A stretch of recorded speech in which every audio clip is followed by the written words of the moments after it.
பாருங்கள் வியூவர்ஸ், நம்ம ஏற்கனவே 6 ஸ்டெப் வரைக்கும் பார்த்து முடிச்சிட்டோங்க. இப்போ இது 7வது ஸ்டெப்புங்க.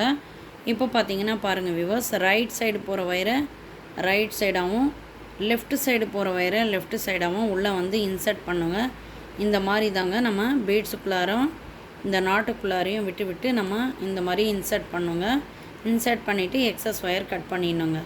இங்கேயும் வந்து நம்ம உள்ளே வந்து இன்சர்ட் பண்ணுங்க. இதாங்க ஸ்டெப் வந்து பார்த்திங்கன்னா 7ங்க.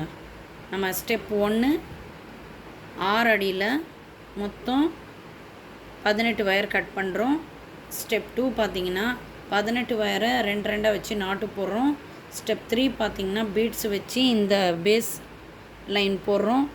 ஸ்டெப் 4 பார்த்திங்கன்னா மேலே ஒரு லைன் கீழே ஒரு லைன். ஸ்டெப் 5 பார்த்திங்கன்னா 10 வருஷம் போடணும்.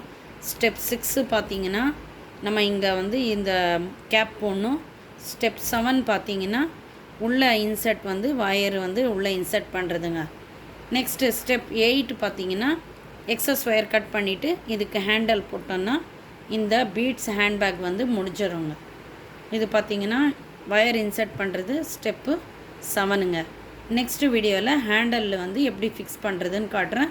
அது ஸ்டெப்பு 8ங்க.